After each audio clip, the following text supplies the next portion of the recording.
Let's do it. Let's do it. I don't know. Oh, I know. I think I You know. have a holiday special. Holiday special, Black Friday. No, I had Black something Friday else. with discount. Do you have a music with discount? 50% off. 50% off discount. I don't know. Let's see. No, this is not it. But let's do like a 30-second intro, right? It's Portuguese. Oh, is it? Are you now learning Portuguese? No. Don't even get me started on this.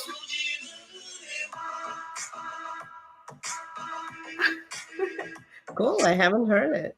I will share this with you. I really like this band. Polo and Pan. Polo and Pan. Yeah. All right. So this uh, I don't know if you can see it. Like there's beach. Cool. Yeah. All right. Okay. Awesome. So good to see you. Good to see you, Vada. Welcome to our Yeah. wind down Friday wind down. How was your Friday? How was your trip, by the way?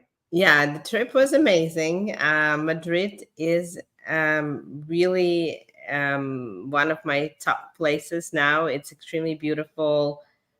Food is out of this world, and it's also surprisingly Paella? inexpensive. How much paella? Everything, I would say, we certainly tapas is the common food, but any kinds of restaurants are amazing that we went to. And It was all great except for the parting gift that I got in the form of COVID that I brought with me here. So now I can only live stream all day long, but That's not see perfect. Works perfectly, people in right? real life. Yeah, exactly, Works exactly. And so I've been told that efficient people get sick during holidays, and I guess that's the downside or upside of being efficient. Wait a second. People say that efficient people they get sick during holidays so that they don't skip work. Right, exactly. And Well, I don't know. I actually heard something else. Um, yeah, well, yeah, because like if you get sick on holidays or your vacation time, it means that you had to take some time off earlier, and now you're like, you're overwhelmed, and I don't know. yeah, yeah, it's very true. I'd actually it's a topic for another time, but it does happen to me actually that I do get sick during vacation time. Is the only time I actually get sick. Yeah, I mean, work is great, but vacation, vacation. So like that was the previous topic, so we didn't learn Right, anything. right, exactly, exactly. We didn't learn. Um, yeah, so today we have a fun topic, and a fun fact, I thought Anna will not show up for this topic. No, because I am like all buying stuff on online. Right, I know. We're talking about saving and mastering personal finance, and I was like, "This is the live stream that I'm gonna go live by myself." Anna I is not thought here. so. I thought so because I was like, what am I gonna share? Like, what am I gonna talk about? Well, I can talk about spending, and you can talk about saving. Because to be honest, I gave myself permission to buy two more things today, and I'm done after this. Because And I've been how many have you bought? no, don't like. I'm not sharing this information. I'm In not sharing public? this information, but I supported a lot of Ukrainian brands, a lot of Ukrainian fashion brands. I can tell you this. Amazing, Uh, amazing. yeah, because my mom is coming to visit and she's gonna bring all this stuff for me, and so Cool. it worked perfectly. Maybe you can share some of your favorite links in the comments of Ukrainian I brands. will Maybe actually. I'm gonna be sharing on my Instagram. So if you guys Huh? want to uh, go ahead and check out my Instagram, I'm gonna share the link here. Yes. But other than that, like I said, I talked to my friend about Black Friday deals, who's local here in the United States, and he was like, Anna, you are turning into a real American because you are making progress in finding good deals. Because, like, I've been like saving some things that I wanted to buy, and like I wasn't in a rush. And like, because he says that a lot of times companies actually cheat, where they raise prices, right? And then when it's Black Friday, they give 50% off, but like the original price is like higher now. Right. But what I did, like, things that I wanted to buy, I've been eyeing these things for some time, so I know that they didn't like raise prices or anything. So that was like, I was really content with my shopping skill this time. Yeah, absolutely. I was also looking at this and it's like, gosh, I wish, let's say, if you're buying a lot of furniture or things that you would need for a new house, like Black Friday is just such a perfect time. Yeah, yeah, totally. Yeah. So, so I will be sharing, Vlada, in the next couple of weeks what I got on Black Friday on my Instagram. Amazing, I don't amazing. share the link. Oh, I can Oh, post. and I think you can post a comment. Can you? You know what? It doesn't allow me for some reason to post comments.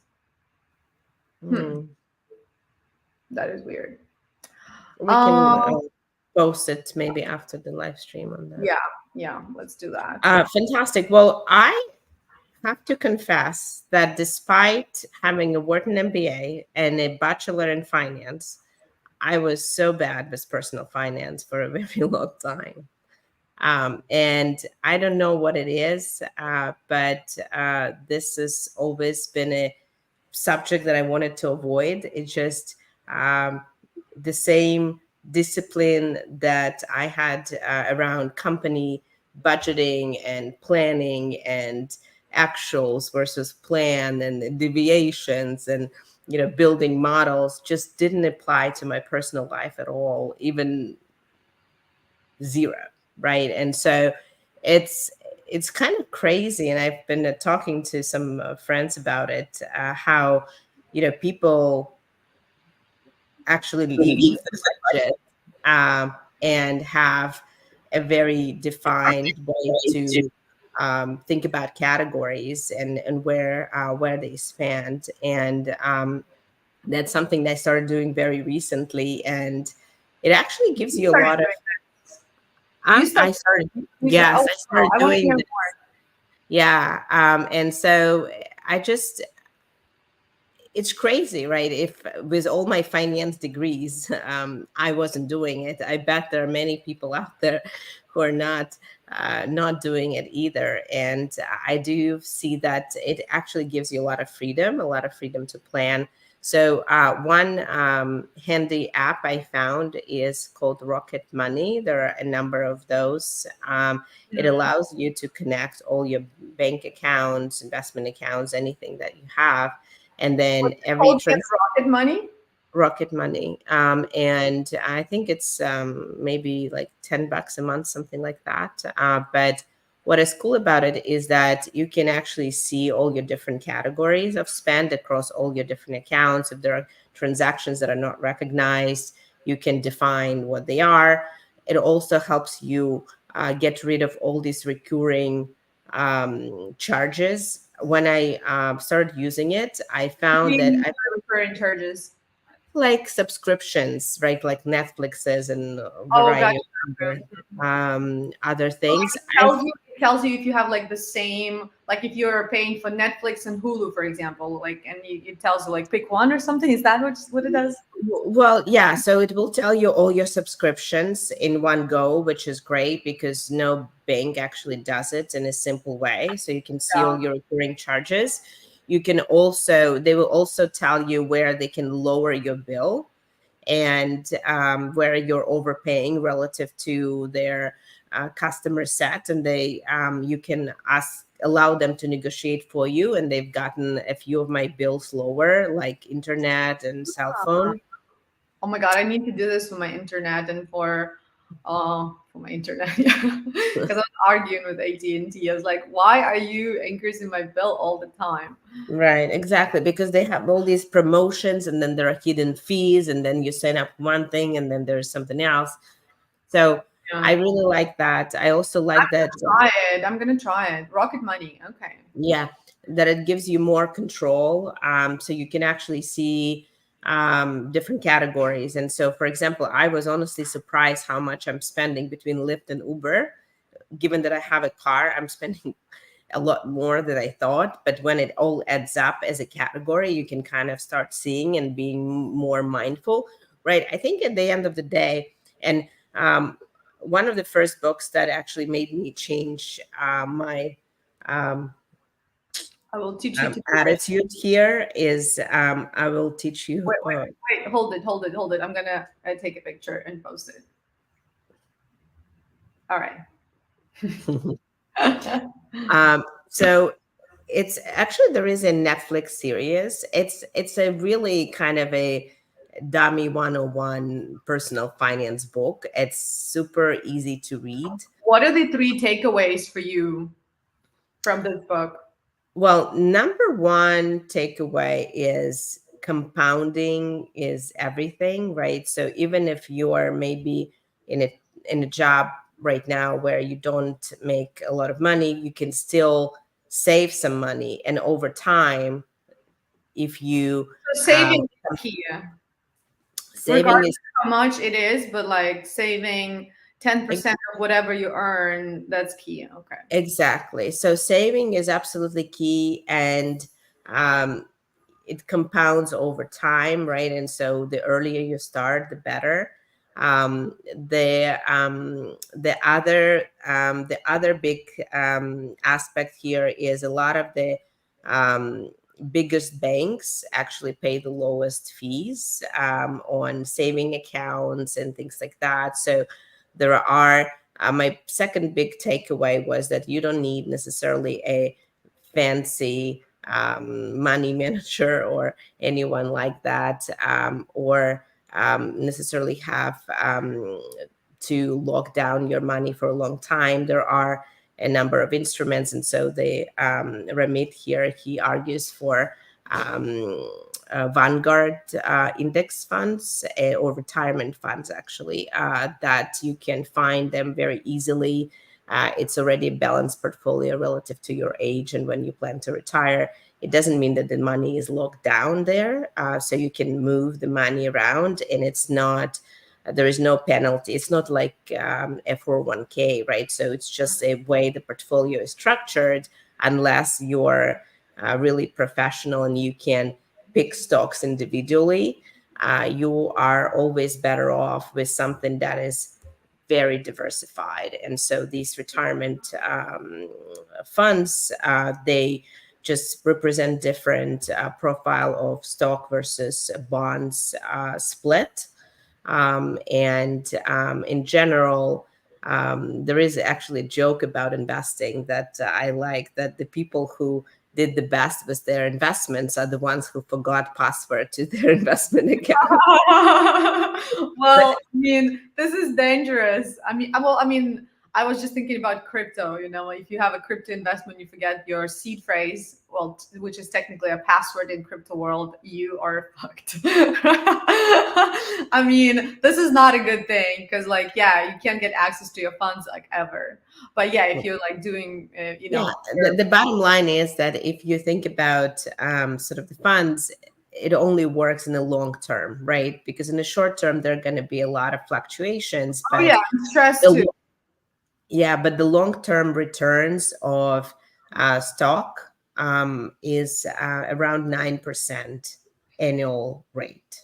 Oh Long wow, term. that's not bad. That's Exactly. And so So are you it, doing that? Are you investing long term? Is that what you're saying? yes, exactly. And I think the reality is that in 1 year it can go down, 20% or 30%. It can, right? It's just there is Or a it can lot go of up volatility. too, right? Huh? Or it can go up. It can go up, exactly, but up we don't worry about. Um, the but It's all in the long term, effects. So that was the second takeaway, is that there are some very simple off the shelf tools. And the cool thing about index funds or these retirement funds is that the percentage that you pay for interest for management fee is very, very low. So you pay I think 0.1% or 0.1%, depending on what that fund is, relative to paying 1% if you have a professional um, wealth manager, for example, involved, or even multiple percent. So did Um, you have a professional wealth manager doing this for you, or you're doing it yourself? doing it myself, yeah, was these off the shelf instruments. My And then, 2024 goal.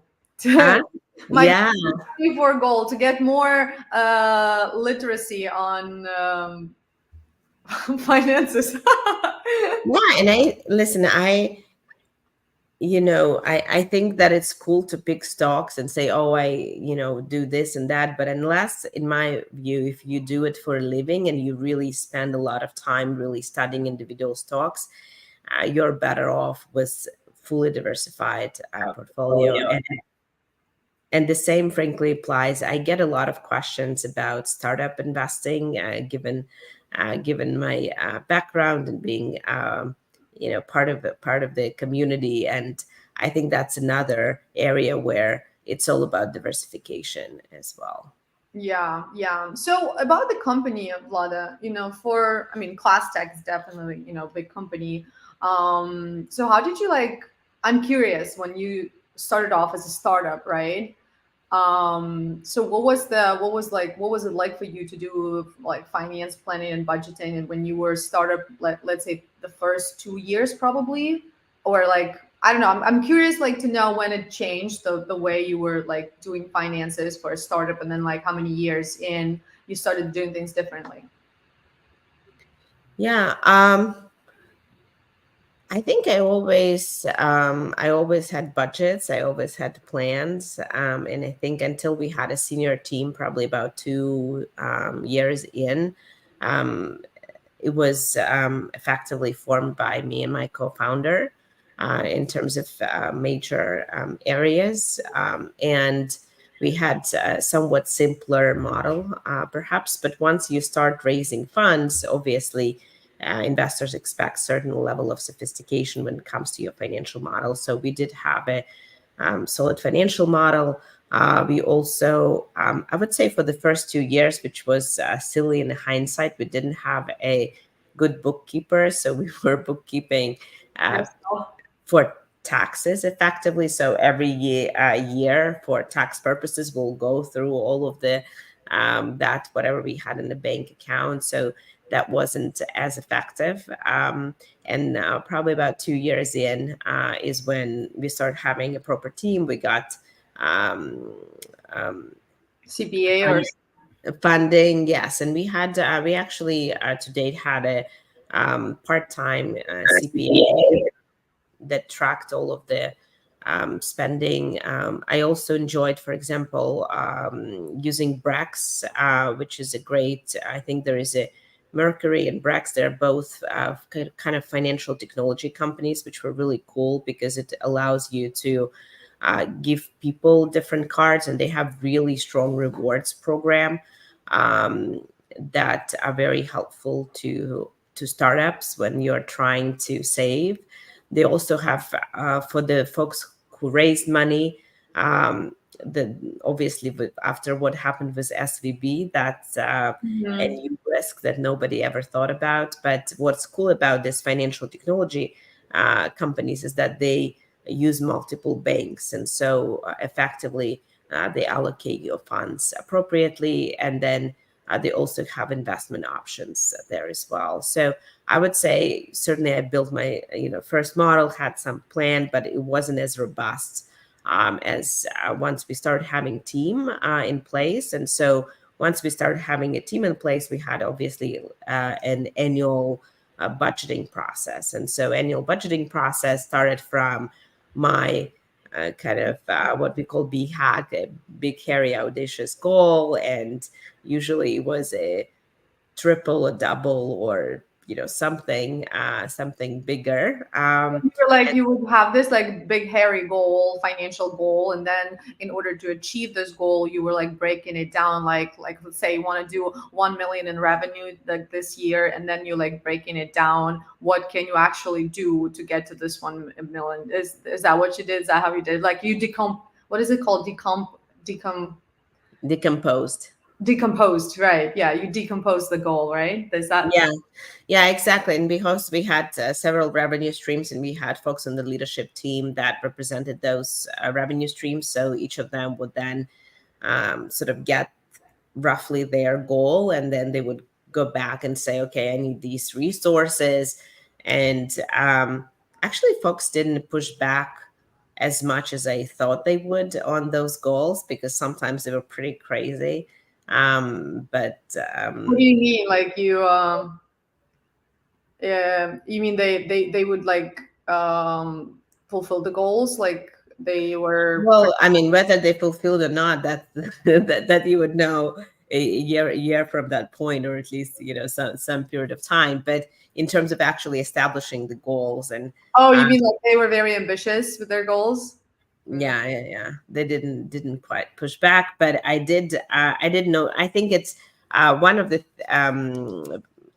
interesting sort of methodologies that I found in annual planning for the company was around um, really having three scenarios. So you start from your kind of operating plan, which is your realistic plan based on which you can actually plan Plan and budget spending. spending.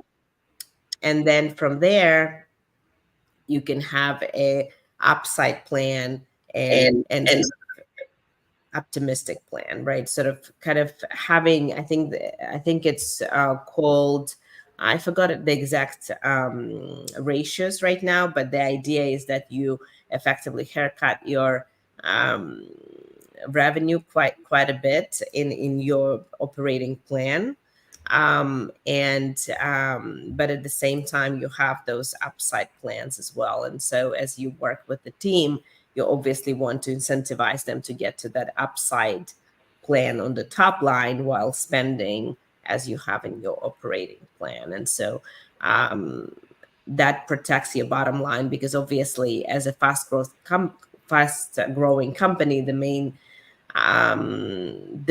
goal is to not run out of money. That's the number one goal, and it's not very easy to do when you are running a full um, steam ahead Yeah. train. So with the you said like so you had like three plans, financial plans, like three budgeting plans. I just like want to clarify because I haven't done this for my company, so maybe this is something that we can do this year. So you had like the plan based on the data that you had like this year and like maybe previous year, right?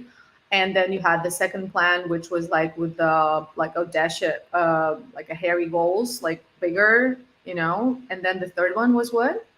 Yeah, so it's effectively, the first one is really conservative, and based on that, so let's say that plan might be minimal growth, like whatever Yeah, growth that like you. doable. Yeah, like something that you know you can do. Right, and based on that plan, you would then look at your expenses so you don't, overinvest and overexpose the company. And then you have a plan that is, let's say, 30% higher, and then maybe 50% higher or 60% higher. So you just kind of change the top line, and then you can move between these plans, right? So if you finish your Q1 and you see, in every business, obviously, there is seasonality. So if you, let's say, you've closed Q1 and you see that actually from a top line perspective, you are moving closer to your second plan or your third plan, and like there's different degrees of upside, then you can say, okay, maybe I can now spend more, right? And so you can look at areas to invest. Okay. Okay. Yeah, that's pretty cool. Yeah. Like you said, diversification in Right. investing, but also in the budgeting. Yeah. So like, Right, absolutely. And I'll share a link. I think it was Jason Lemkin from SaaStr who where I read it, and I thought it was a great methodology, and something I used as well. I think we'll talk about I think planning in general. I think that's a really cool yeah, area. let's talk about this actually maybe next time Well, or actually, for next time, we haven't discussed it yet, but we have someone that I wanted to invite oh, who nice. I thought it was really, really cool to talk about what businesses to start in 2024. Oh my God, I love this. So you want to like have like three people on the show? Yes, I would I love love that. this. I There's love this. also a girl and a founder based in London, I and love this. she This is a is great topic. very deep in AI, and so actually very technically deep in AI. And I thought, Can you already tell the name, or it's not confirmed yet? no, it is confirmed. I'll Okay. add her, and Yeah, yeah. that would be great. We should promote this event too. I really want like more people to see our guest. I love the topic. I love the topic because this is I'm already feeling it. End of the year, beginning of the year. You're like excited. You're motivated. You're setting Mhm. goals. You're writing. What is it? The list of, oh my God, I this is just like The slipped my mind. goals. The goals, but like also when you say like I promise to give up smoking, I promise to do this, like what's the word? Com- com- Commitments. Oh my God.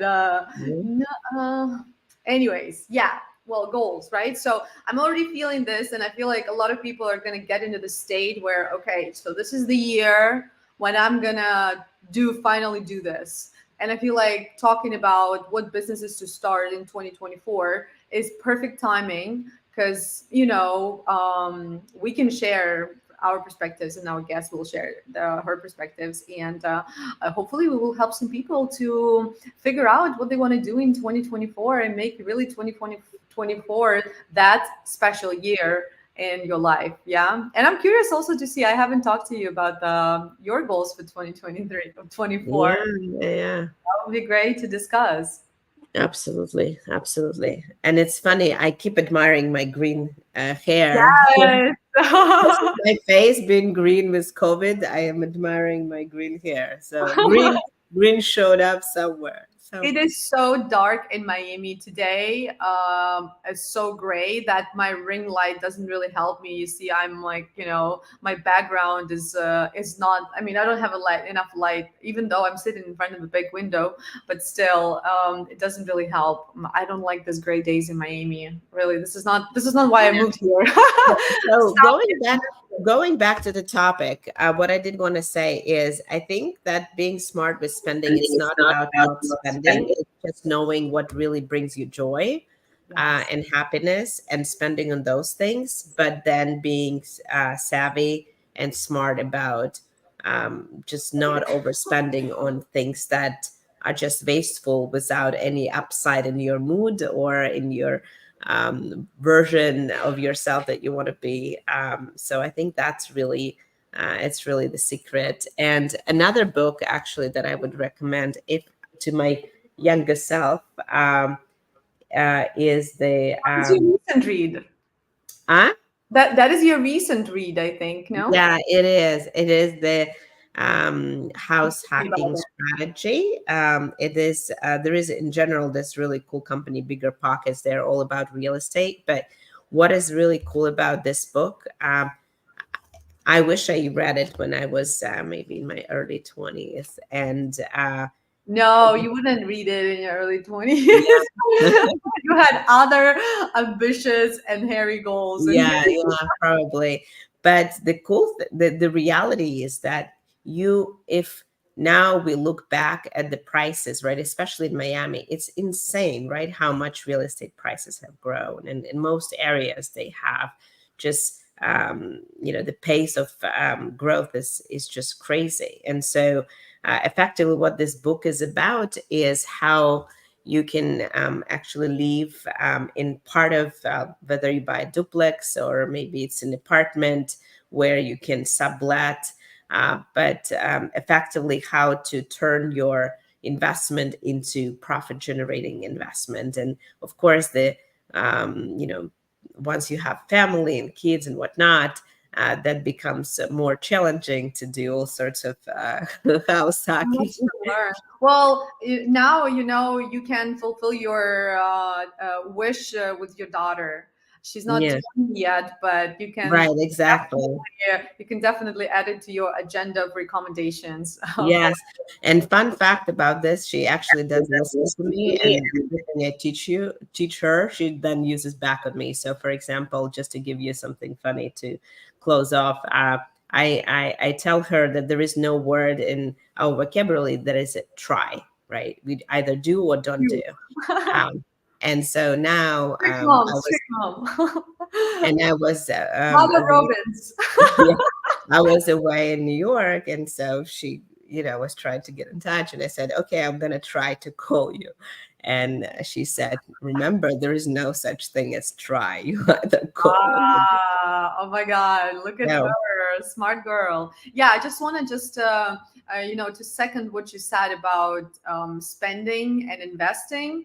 Obviously, besides buying some fashion stuff that I have been doing this, well, not only fashion, but I mean, besides buying like things, right? I have also invested in new knowledge. So I also bought some education packages, like courses. Like I love learning languages, so I did invest in foreign language learning courses by my favorite bloggers. No, bloggers, educators. Online educators mhm. and content creators. And yeah, I'm excited, and this is something that I think that people should also consider, right? So Black Friday deals, this is not only about like things, but also a lot of content creators, a lot of educators, a lot of coaches, a lot of mentors who have their online products. They're also giving great deals, and this is the investment that you, even like financial literacy, right? This is the investment that will definitely have a return on investment, right? Like give you Yeah. ROI. So yeah, so my recommendation: consider investing in yourself, not only in like objects, like things. What deals do you have, Anna? And Oh, in English, yeah. For English for IT, we have deals. So this year we are doing like deals on all our products. So these are online courses. They're on demand, pre-recorded, as well as the Power Skill course. So for those who are not learning English, right, but they want to upgrade their power skills, their soft skills, there is also a deal on Power Skills for tech, especially people who work in tech. I created this course, and this is like the first course that I created that is not about teaching English, teaching the language, teaching English, but purely soft skills. And I'm really proud of this, doing a great job, because I invested in the studio recording, so it's like a nice picture there, and we added a lot of like coaching activities, because like technically any online course is just like watching YouTube, right? So you can just watch a YouTube video, but like if you're taking a course, what the value is in the activity and the feedback from the mentor. So yeah, so we have deals. I can share the link to here, yeah, that would be great. for people to check out.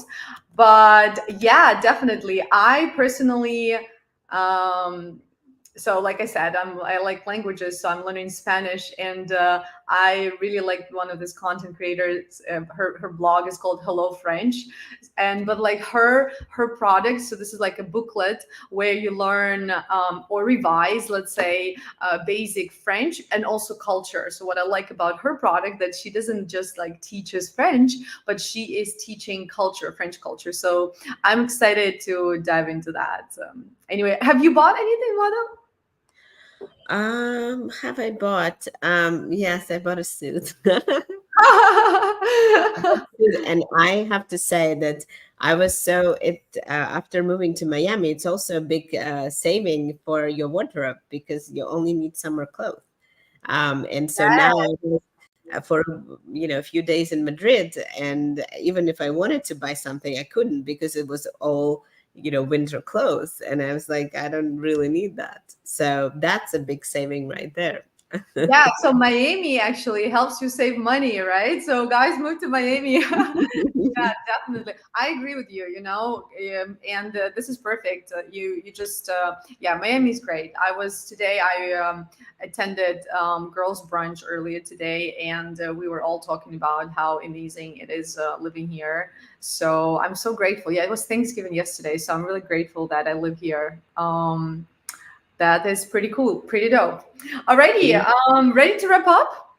Yeah, absolutely. The last thing that I just realized actually that next Tuesday I'm launching the CEO Unboxed, the podcast, and it's going to be live on LinkedIn and then on various podcasting platforms thereafter. And my very first interviewee that is getting unboxed is the CEO of Sensei, which is a financial education platform. Oh wow! So it's a Quick. very yes, exactly. It's a fun coincidence with this topic, and we'll certainly dive in much more into it. Arindam spent, I think, over 15 years and as a journalist and analyst at various publications from Wall Street Journal to Dow Jones and Reuters and everything in between. I'm And so, excited. I'm gonna uh, tell you more. I already added this event to my calendar, so it's on my calendar. So amazing, I am waiting amazing. for it. So it's very easy for everyone, for you guys. If you can just find this event on Vlada's page, and when you hit attend, you can also hit add to your calendar. So yeah, it's on my calendar, and I'm gonna be watching. Definitely, yeah. Thanks Because for I feel like. Of course, we invest in education, like we invest in courses and stuff. But there's a lot of free stuff too that you just need to invest your time, and sometimes the free stuff is as good as the stuff you pay for. So I'm really excited about your CEO Unboxed show. Hopefully, I'll be there too at one point of time. But yeah, I'm excited to watch it and see what your first guest has to offer and share. absolutely. Well, grateful for you, Anna, and grateful for all of you guys. Happy Thanksgiving and have a wonderful time with yourself, with your family, with your friends, however you're celebrating. Thank you, Vlada. Great seeing you. Get better. Get better soon. Fast. Bye.